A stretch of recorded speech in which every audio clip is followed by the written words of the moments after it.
Yes, indeed, we have made it to Friday, December 5th, 2025. It is Peach's Pit Party. If you want to get a hold of me, you can over at 208-535-1015. We announced a major giveaway this morning. If you're just now tuning in, if you've been off social media all day as well, we're giving away a signed guitar once again. This one signed by Bad Omens, Hailstorm, Fall Out Boy, Sleep Theory, and Never Tell. All on one guitar. I know, I can't believe it either. I want it for myself, but we got to give it away. So pretty much we have this Santa sounder. Once you hear the ho, ho, ho, and also the call now, that's when you're supposed to be caller 20 at 208-535-1015 to score an extra entry into the drawing. But you can sign up literally right now if you want to in the K-Bear 101 app, the Alt 101 app, and the Cannonball 101 app. Going back to that whole thing that I said, like make sure to sign up once per app, because if you sign up 10 times on the K-Bear app, I'll delete 9 of those entries. You only get 1 per app. You can only stack entries if you are caller 20 with the sounder. That's about it, really. So we're making it a Merry Xmas with the Advocates Injury Attorneys. Shout out to them for really helping us out once again with an awesome giveaway, a signed guitar from Bad Omens, Hailstorm, Fall Out Boy, Sleep Theory, and Never Tell. A Merry Xmas with the Advocates. It is Friday. I'm very excited just get through this show as fast as possible so we can get into the weekend as fast as possible. Peach's Pit Party will return here in just a few on K-Bear 101. A new film called Sleigh Day is set to hit screens in fall of 2026, but it isn't just a movie. It's being described as an interactive slasher film where viewers get to influence what happens next. Kind of like one of those choose-your-own-adventure books. You sit there in the theater and you choose. The horror unfolds in front of you. After a run in theaters, the plan is to release it on both traditional streaming services and gaming platforms like PlayStation, Xbox, and Steam. If this thing works, it could blur the line between film and gaming, is what it says here. Now, if you watch this in the theater, do they pause the movie and go, should our hero go down the left path or the right path? And then the audience has to take a vote, and then whatever gets chosen, the person who's working the projector at the movie theater then has to, I don't know, put the right film in? Is that how it's going to work? It seems like a weird idea, but I'm into it, though. I'm into it. That'd be pretty fun. I do like a whole choose-your-own-adventure type thing. It reminds me of Until Dawn, which also became a movie after the video game release, and I still need to play the game and watch the movie. The movie seems like it's very frightening. So, yeah, Sleigh Day hitting theaters in fall of next year. Peach's Pit Party right here on K-Bear 101. What am I seeing here about this man? He shared this whole thing on Reddit, the Am I the Jerk sub, that after years of getting awful Christmas gifts from his mother-in-law, he finally asked her to skip gifts for the kids this year. No surprise, it sparked major drama. He explained that she ignores gift lists, gives random stuff like towels every year, and recently even started competing with Santa. What does that mean? He says that 2 years ago, she had his son's favorite toy he got from Santa, or she hid his son's favorite toy he got from Santa, so he would play with the ones she gave him instead. And last year, the boy actually hid his gifts before she got there so grandma wouldn't take them. Yeah, I'm all for calling out horrible family members. Just call them out. Family members, friends, if they're doing something as dumb as this, call them out. Why not? Who cares if it sparks drama? If they start throwing a fit, they're just immature, This person goes on to say, this dude posted on Reddit said, my wife has never loved Christmas. I get why, and I don't want our kids to feel the same.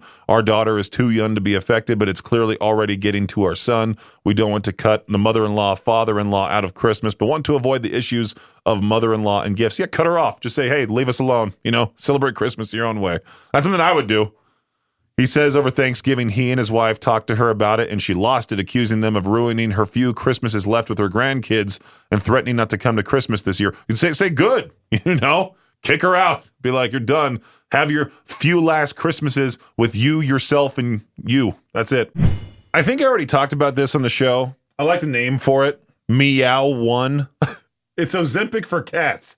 Yeah, Ozempic for cats. A new trial called Meow One is testing whether popular GLP-1 weight loss drugs can help obese pets slim down. About 60% of the cats here in the U.S. are overweight, and Okava Pharmaceuticals hopes its tiny implant OKV-119 will change that. The device releases medication over 6 months, mimicking fasting benefits like better insulin sensitivity and fat reduction without messing up mealtime routines. Experts say this could improve cats' health and even prevent diabetes. That would suck to have a cat with diabetes. I mean, fat cats are fun. I know. You see those videos all the time of a fat cat being funny on Instagram, and then you look in the comments and there's somebody yelling abuse because they allowed the cat to get that fat. Which, I mean, is sort of right, you know? But fat cats, they're fun. I mean, Sam, my parents' former cat, Sam, he was just fat. Like, he ran around, he jumped. He was athletic for how fat he was. He was like 20 plus pounds or whatever, but the company is aiming for a cost of $100 per month for this Meow One, this weight loss drug for cats. And I can only imagine, like just trying to chase your cat around the house with this needle, trying to inject them with it. Results are expected next summer. Dogs may be next in line. But for right now, yeah, you can chase around your cat, see if it can lose weight. Help it out, live a longer life. People can't seem to get enough of Deion Sanders and his family. Google released their list of the most searched athletes of 2025, and Cleveland Browns quarterback Shedeur Sanders, he was number 1, followed by boxer Terrence Crawford, Dallas Mavericks rookie Cooper Flagg, New York Giants running back Cam Scatterbo, and even Green Bay Packers defensive star Micah Parsons. The most searched teams of the year were the Seattle Mariners, Oklahoma City Thunder, Indiana Pacers, Toronto Blue Jays, and the French soccer club Paris Saint-Germain, or German, however you say it. We're heading into another big weekend of NFL football, which means many fans will be devouring NFL Red Zone as part of their Sunday fun. But those 7 hours of commercial-free football are no longer commercial-free, not by a long shot. The ads have been creeping in and increasing each week. The amount of time devoted to commercials on NFL Red Zone has more than quadrupled since the start of the season. It's not a shocking development, but it certainly is a bummer. If you're a pro and college football fan, mark December 20th on your calendar. That's when you'll get 3 college football playoff games and a late season NFL doubleheader. It all starts at noon Eastern time with a CFP first round matchup on ABC and ESPN. At 3:30, there's a CFP first round on TNT. At 5 p.m., the Eagles and Commanders play on Fox. At 7:30, there's another CFP first round game on TNT, and the day wraps up at 8:20 with the Packers and Bears on Fox. That does it for your Shot Clock Sports Update right here on K-Bear 101. I'm sure you know the band Garbage. Their lead singer, Shirley Manson. I was scrolling Facebook, and this was posted by Consequence. It was shared by Consequence what the lead singer of Garbage had said. And I see here on Reddit also a video. Shirley Manson went on this full-on rant at an audience member with a beach ball. She supposedly hates beach balls at concerts. She writes, "I make no apologies whatsoever for getting annoyed at beach balls at shows. I joined a band because I hated the bleep beach. I joined a band because I wanted to listen to some sort like Susie and the Banshees and the Cure and Be Dark and Beautiful. Is that how you say it? Susie? I don't know. Sosie and the Banshees and the Cure and Be Dark and Beautiful is what she writes. Continue listening to Spotify and toss your stupid beach balls around like you are 10 years old. I love the musical community and I want to respect their artistry. I am so tired of folks taking music for free and treating us all like circus performers." This lady got really triggered by beach balls. And let me tell you, like, beach balls are the least of your worries at a concert. They're having fun, right? Like, I don't know what else to say. Like, you're supposed to have fun. And I'm reading the comments here on the Reddit thread to think that the last Ozzy/Sabbath show, they purposely made beach balls for the fans to have fun with. I mean, it's better than having the fans just stand there with their phones out, right? At least that's what I would think. They're having fun. They're chucking beach balls. Maybe some people are crowd surfing. Some people are moshing. You can't have a meltdown about beach balls because now you're getting made fun of literally everywhere on the internet. Let's do some Alter Bridge, Silent Divide on K-Bear 101. What are some things people pretend to enjoy? I see LinkedIn on here. I have talked about that subreddit, LinkedIn Lunatics, where people just really talk about, they really proudly brag about how they embrace the hustle culture. You know, they never take a break. They did a 24-hour unpaid shift, you know, that type of thing, just because they love it so much and they want you to know about it. People on LinkedIn, those are new levels of narcissists right there. I mean, I personally was told in college many, many times, you got to set up a LinkedIn, you got to network with people. That's how you make it far in this like entertainment broadcasting industry, you know. And then when you get to the actual job, most people don't even use LinkedIn. I mean, I haven't really touched LinkedIn in quite some time. Every single time I go on there, I see a former coworker of mine from TMZ start a new career, and that's about it. Everyone that I worked with at TMZ is now working for a new company. They're out of there. They're like, yeah, this kind of sucks. We don't want to be underpaid and overworked. Let's get out of here and go to someplace else that has a better working environment, you know? Things people pretend to enjoy. Hustle culture. We just talked about that. Networking events, work itself. No, I love working here. I do, but sometimes I just need a break, you know? I'm glad the weekend is almost here. I just want to spend 2 days to do things for myself, take a break from talking about everyday problems, talking about, I don't know, dumb stories to keep you entertained. What else is on this list? Content creation? Oh, yeah. Yeah, you ever talk to a full-time content creator? It sucks. You know, they have to post at certain times. I think Bobby Altoff, who I don't know if that's how you say her last name or not, but she was talking to somebody on a podcast about how she has to post multiple times a day, and sometimes she'll delete that TikTok and then upload that same TikTok at a different time to see if more people will watch it. It's a full-on thing. I mean, like Mr. Beast has a whole team that works for him. Nick Nocturnal had to take a giant break from content creation because he was just overworking himself. Like, content creation, man, it really does take a toll on you. This is a great thread. Things people pretend to enjoy. I might need to ask this to Peach Throne just to see what answers I get on the K-Bear 101 Idaho Rock and Metal Facebook group.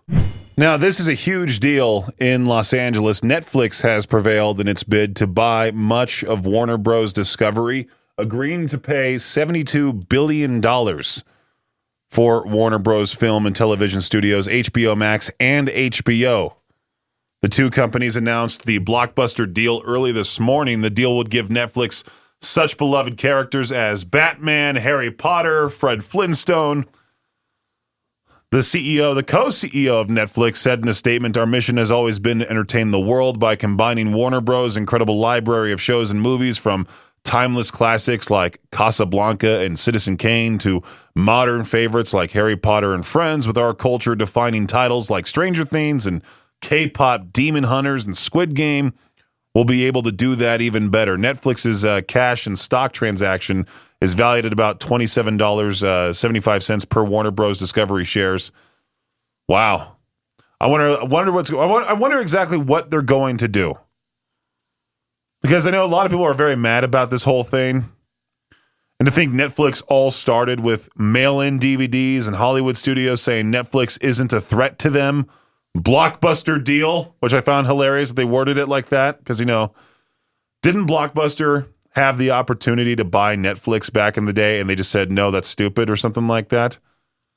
Now look, all these years later, Netflix out on top. I have been extra scared this winter so far for this. It's not even winter time yet. I think winter officially begins December 22nd and goes into like March. So, you know, the snowy weather is already here. And I don't know why. I don't know if it's just because like last year I got into that wreck where the kid like rear-ended my car and I was on the side of Sunnyside Road with the back of my car all caved in and I had to be out there in the ice cold and snowing. I hate sliding on the road. You know, they say to pump your brakes and all of that. I hate that whole thing. I try my best to just take the least dangerous routes now from the studio back to my place. And if the weather's looking awful, I might just be like, hey, you know what? I'm going to be that jerk that gets Uber Eats so somebody else drives. That's horrible to say. No, you know what? Everybody, please be extra careful in these terrible conditions. I was hearing this morning that it was there was some black ice on the highway, so there was a bunch of people like driving into the ditches, hitting the guardrails or whatever. Please be safe, and don't be that person that drives drunk on top of that. We've teamed up with the Idaho Office of Highway Safety to make sure everyone gets home safely this holiday season. I mean, we are 20 days away from Christmas. We need to make sure everyone is safe, okay? And if you're a designated driver this holiday season, feel free to fill out the form on the K-Bear app or the Alt app or the Cannonball 101 app. Should say designated driver. You fill out the form that gets you in to win the $25 gift card from Mackenzie River Pizza of Idaho Falls. Just a nice token of gratitude for you being the designated driver of all of your friends. I don't know. Just fill out the form, okay? The Pretty Reckless. Oh, great. I talk about being safe, and the next song is called For I Am Death on Peach's Pit Party. Residents of a small town in Pennsylvania, they woke up this week to a pair of wintry surprises, the season's first snowfall, and a snowplow that no one in the town was certified to operate. The borough of Ronkin has just one public works employee, and they realized the morning of the snowfall that he never got certified to drive the snowplow. So what did residents do? They all pitched in. They took their shovels and salt into the streets, got to work. The town council also ended up subcontracting some local businesses to clear some roads. At the end of the day, it all worked out okay, and the town now knows they have to get that employee certified before the next snowstorm. I am grateful for those people that plow the roads in Idaho Falls, also in Rexburg, Pocatello. Thank you so much, because like I said before, I am extra terrified this winter.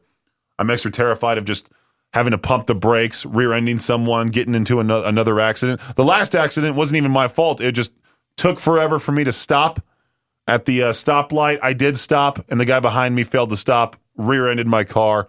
Oh, ever since then, I have been petrified of the snow. That is today's What the Headline right here on K-Bear 101. Right now, people are making jokes about Miley Cyrus because apparently she was on Jimmy Kimmel's show and said something about how she's seriously afraid of paper, and this time of the year is a nightmare for her because you got people with dry hands just touching wrapping paper, tearing it open. I can only imagine, like, you're sitting there trying to open a present. Miley Cyrus is like your relative or something. You're sitting there opening up your present. She starts gagging. Please don't touch the paper. Oh, like keep that away from me, or be extra quiet with it. I don't know what her deal is. I was laughing at some of the comments like Miley Cyrus is seriously afraid of being irrelevant. This feels like a last-ditch effort to garner attention, unless this is somehow something that the biggest Miley fans knew about years ago. This just seems very sad. And another person wrote a funny comment, so you're telling me she can swing on a wrecking ball but draws the line at a Staples run. I don't even know what to think of it. I have dumb fears, but being afraid of paper, seriously? Up until today, I had no idea who John Waters was. We talked about this on the noon hour of Madness and Mayhem. I saw the headline pop up. John Waters names Eddington the best movie of 2025. If you don't like this film, I hate you. What exactly is Eddington? Because I've heard Victor say he tried watching it a few times, fell asleep each time trying to watch it. I can't imagine thinking a movie's good if you go to the movie theater and you fall asleep in the chair. I can't imagine trying to say, oh, the movie's not all that bad. It's actually very good. But you fell asleep watching it. Oh, still, it's very good. During the COVID-19 pandemic, a standoff between a small-town sheriff and mayor sparks a powder keg as neighbor is pitted against neighbor in Eddington. Joaquin Phoenix is in it. Pedro Pascal is in it. Austin Butler. Did they just try getting the cast of the weirdest people in Hollywood? You might as well have Jake Gyllenhaal in there. Bill Skarsgård. Joaquin Phoenix. That guy seems so annoying to talk to. He just seems like he's weird. He did have a sense of humor, though, on Theo Von's podcast. But Austin Butler, didn't he say he couldn't drop the Elvis accent after doing that movie because he was just so used to doing it? Pedro Pascal, I don't really like him at all. This movie, Eddington, 69% on Rotten Tomatoes, 6.6 out of 10 on IMDb. How long is this movie? 2 hours, 25 minutes? It's an A24 film. I think I'll pass. Thanks for listening to Peach's Pit Party, the podcast. If you enjoyed the show, please share, subscribe, and rate the podcast. Peach's Pit Party is hosted by me, Peaches, aka Brendan Peach, and is a production of Riverbend Media Group. For more information or to contact the show, visit riverbendmediagroup.com. Until next time, Peach out.